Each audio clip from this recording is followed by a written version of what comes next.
শহীদ রাষ্ট্রপতি জিয়াউর রহমান এবং দেশের বেগম খালেদা জিয়ার কবর জিয়ারত করার জন্য বাজারে এসে উপস্থিত হয়েছিলেন। আপনারা জানেন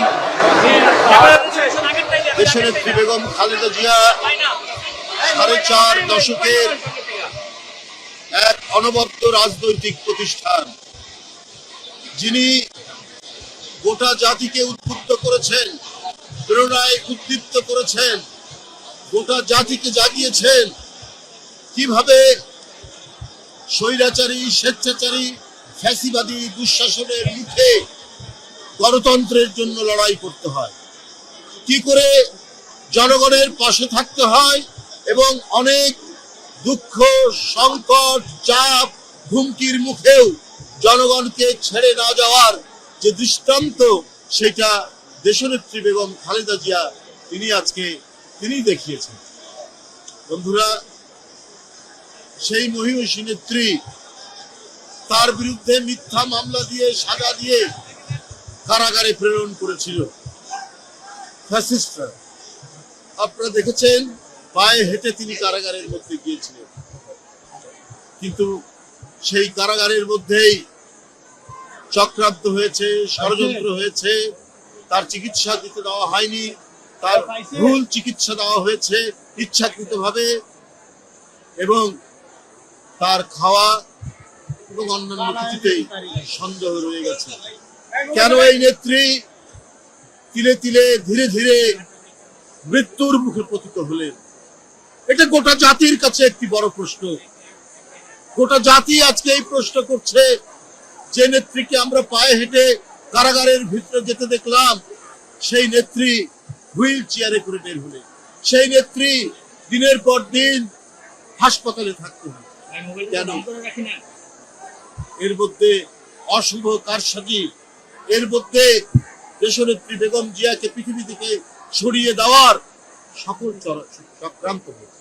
কিন্তু তার যে অটুট মনোবল, তার যে স্থৈর্য, আত্মসংযম, তার যে সাহস, তার যে দৃঢ় প্রত্যয় যে তাকে কোনো হুমকির মুখে তার জনগণ এবং তার মাটি থেকে সরানো যায় না, তার জ্বলন্ত এক প্রমাণ দেশনেত্রী বেগম খালেদা। আমরা তাদেরকে হারিয়েছি। বাংলাদেশ এই ইস্পাত কঠিন এবং জনগণের একান্ত পক্ষের মানুষ, জনগণের নেত্রী, তাকে আমরা হারিয়েছি। আজকে জাতীয়তাবাদী মহিলা দল আফরোজা আব্বাস, সুলতানা আহমেদের নেতৃত্বে তারা এখানে দোয়া করেছেন তার আত্মার মাগফিরাতের জন্য।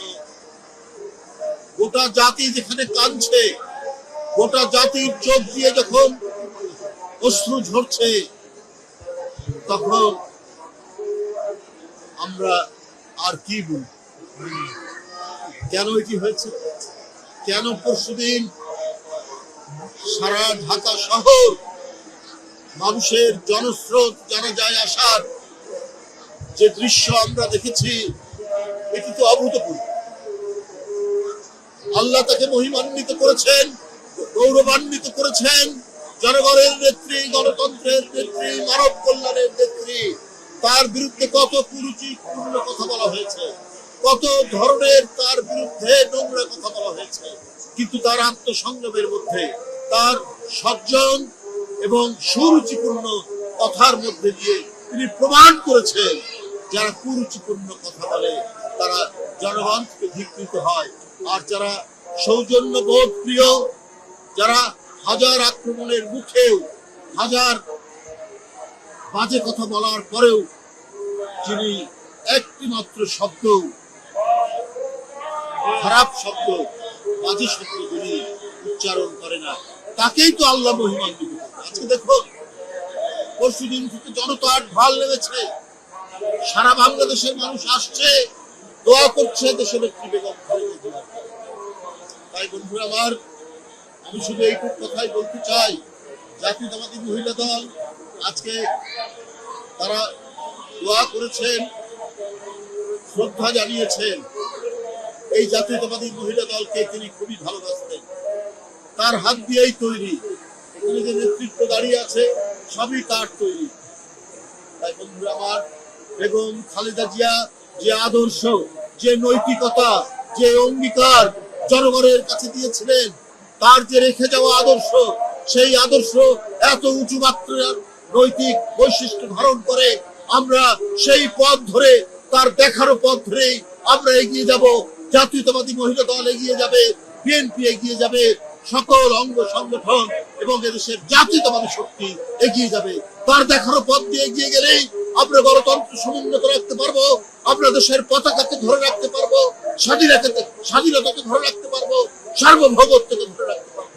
সুতরাং তিনি যে প্রেরণা, তিনি যে নিজে যন্ত্রণা সহ্য করে, অত্যাচার সহ্য করে তিনি তার পতাকাকে উড্ডীন রেখেছিলেন, সেই দৃষ্টান্তই আমরা অনুসরণ করে আমরা এগিয়ে যাব।